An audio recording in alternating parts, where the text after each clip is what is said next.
So if you see my head down, it's mostly me making sure I don't miss anything.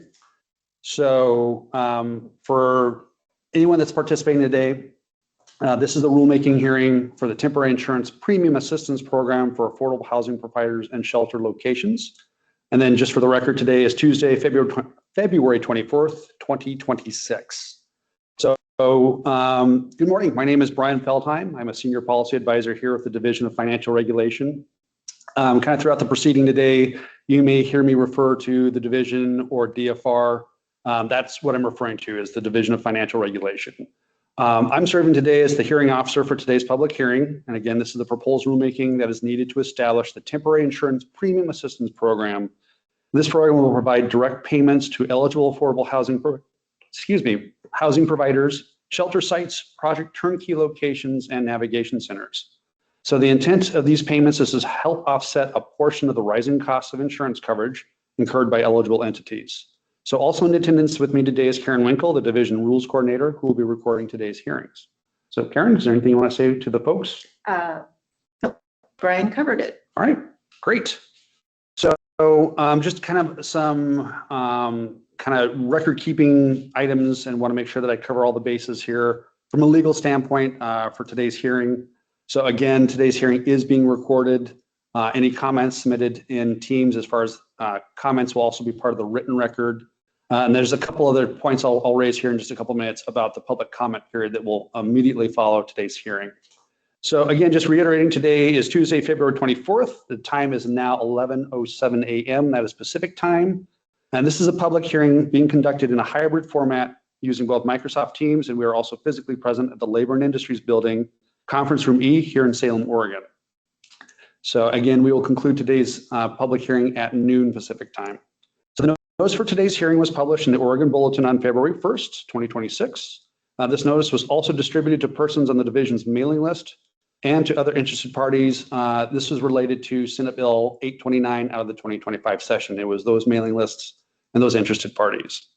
A copy of the notice of hearing, together with the notice of proposed rulemaking and statement of need of fiscal impact, or the SNFI, is contained in the master file and is made part of the public record. So this hearing will be conducted according to the Oregon Administrative Procedures Act, Oregon Revised Statutes, or ORS, Part 183, and the Attorney General's Model Rules of Procedure. Written comments will be accepted until 5 p.m. Pacific time on March 3rd, 2026. No other comments, exhibits, or any other commentary will be accepted after that date and time. So we'll begin with introductions of the parties that are here today to participate in the public hearing. And this is just for all parties as we are addressing members of the hearing. They need to state your name and affiliation, if any. So good is my word. Again, my name is Brian Feldheim. I'm a senior policy advisor here with the Division of Financial Regulation. And I am Karen Winkle, the Rules Coordinator for the Division of Financial Regulation. And I'll pick on folks here on staff. John, if you wouldn't mind, go ahead and introduce yourself, please. Thank you, Brian. My name is John Hayworth. I'm the Insurance Licensing and Retaliatory Tax Manager. Thanks, John. And Hunter? Hi, I'm Hunter McClure, and I am the Division's Policy Project Manager. Thank you, Hunter. And it looks like we have one member joining us, Sarah. Hi, yes, I'm Sarah Hurd. I'm from the Mid-Willamette Valley Community Action Agency. We have a couple of project turnkeys and a navigation center in Salem. Excellent. Welcome, Sarah. Thank you. Alrighty. So as I mentioned, just a couple other housekeeping items I'll be doing here today, again, largely from script, just to make sure I don't miss anything. So it doesn't look like we have anyone joining by way of phone call or any other parties, so I can skip part of this here a little bit. One other person joined us from staff. Brooke, if you wouldn't mind just identifying yourself for the record, please. Hi, I'm Brooke Hall. I'm a policy analyst with the division. Great, thanks, Brooke. And she's being modest. She is also currently our rules lead coordinator, I think. I forget how that title works, but she helps with organizing and running the rulemaking process here at DFR. So thanks, Brooke. Alrighty, so just a little bit of background and history of why we're here today for today's public hearing. So as I mentioned a little bit previously, Oregon Senate Bill 829 was introduced and passed in the 2025 legislative session. It was with the intent of helping to stabilize some of the insurance costs being incurred by affordable housing providers and emergency shelter operators. The bill was drafted in response to mounting evidence that insurance premiums, both property and liability coverages, are rising to levels that threaten the sustainability and availability of affordable housing and shelter bed access across the state. The legislature recognizes this trend threatens Oregon's broader housing development goals. So what this rulemaking is going to do, a portion of Senate Bill 829 establishes a new temporary premium assistance program that is designed to offset some of the rising costs of insurance coverage by affordable housing providers and shelter sites. So the bill provides DFR with a one-time general fund appropriation of approximately $2.47 million. And this money will be paid directly to affordable housing providers, shelter bed sites, project turnkey locations, and navigation centers. And these payments will be intended to offset a portion of their annual insurance premium costs. To implement the premium assistance program, Senate Bill 829 requires rulemaking, and this is required for several points. I'll just kind of list off kind of the high points. This is not an exhaustive list.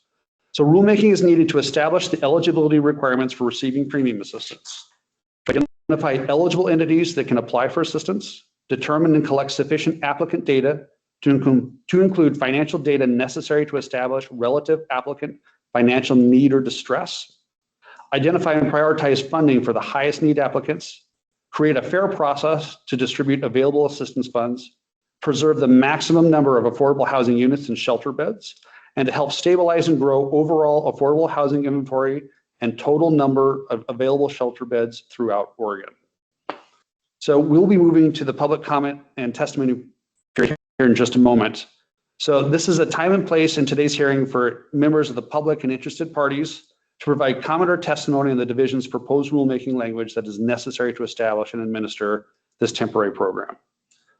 So procedural note, the division will not respond to comments or questions during the hearing. This is basically a listening session for us and to establish outside parties and interested parties' point of view as far as on the proposed rulemaking. And it's also to make it a portion of the record at hand. So again, just as a reminder, anyone that plans to testify or offer to comment at today's hearing should state their name and affiliation, if any, prior to making any comments. So I think that concludes all the housekeeping items I need to cover here today. Before I move on, Karen, is there anything you think I may have missed? No. All right. So just making sure that we haven't had any late parties join. I don't see anyone either in chat or in the meeting itself. Sarah, was there anything you wanted to do today as far as to offer comment or testimony for the hearing?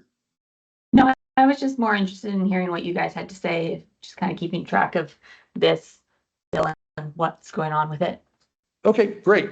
Well, you're welcome to stay on if you want. We did have this hearing scheduled for an hour, so it's set to conclude at noon. We have not received any written testimony or comments from interested parties. So at this point, I don't have anything else really to offer. You're welcome to stay on if you want in case anyone joins, or if you have better things to do with your time. There will be a recording available once this hearing concludes. Okay, sounds good. I think I'll look for the recording then. Thank you. All right, thanks, Sarah. I really appreciate it. All right, and then just folks from staff, as I was mentioning, we're on the books till noon. So if you kind of want to do something else, you want to turn down the volume, we're going to go off camera. We're going to mute the mic here, but we'll keep this open through closing time at noon. So appreciate it. Thanks. Okay, good. Thanks, y'all.